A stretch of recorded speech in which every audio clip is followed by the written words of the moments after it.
In the weeks leading up to Sunday, there are two things that need to be mentioned. One, in 1916, the Germans are preparing for a major offensive, and in 1945, the US Marines have set their sights on an insignificant hunk of rock in the Pacific.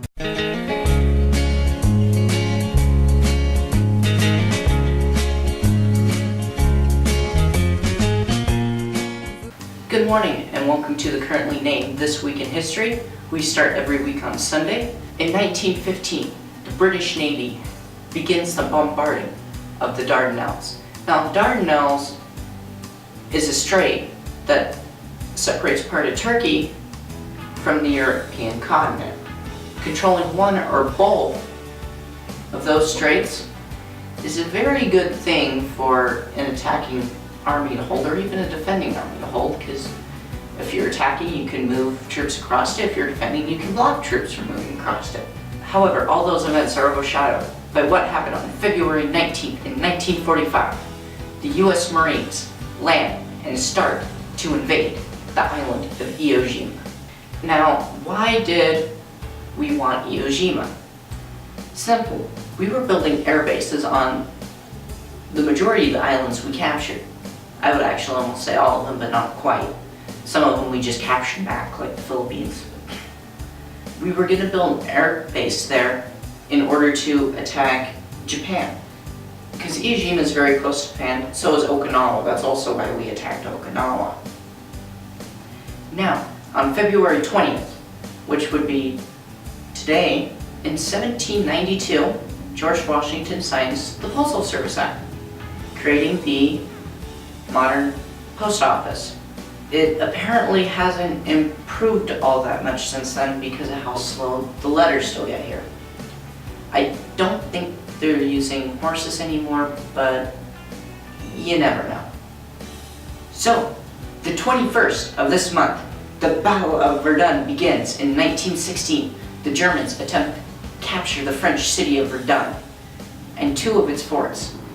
Also in 1918 on this date, Allied forces capture the biblical city of Jericho from the Ottoman Turks. It's also interesting to note that in 1917 on this day, Benito Mussolini, dictator of Italy in World War II, was actually wounded by a mortar bomb. Also, in 1968, the Tet Offensive ends. Now, the Tet Offensive was an offensive that the North Vietnamese used during the Vietnam War, and it was actually in violation of an armistice, because there were supposed to be no fighting during the Festival of Tet. On February 23rd, finally, after a grueling fight in 1945, the US flag is raised on Iwo Jima, specifically on Mount Suribachi.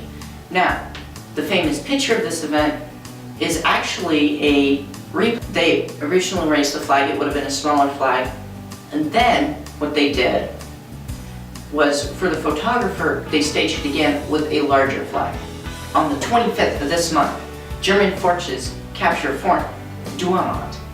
Now, that is in the Battle of Verdun. It will wind up being the longest battle in World War I. It will come up with a total casualty count of 700,000 and will last 10 months. Now, when I say that German forces capture Fort Douaumont, that means they captured really the land it was on, because truly they destroyed Fort Douaumont. I have some pictures here. Here is before the battle, and here is after the battle.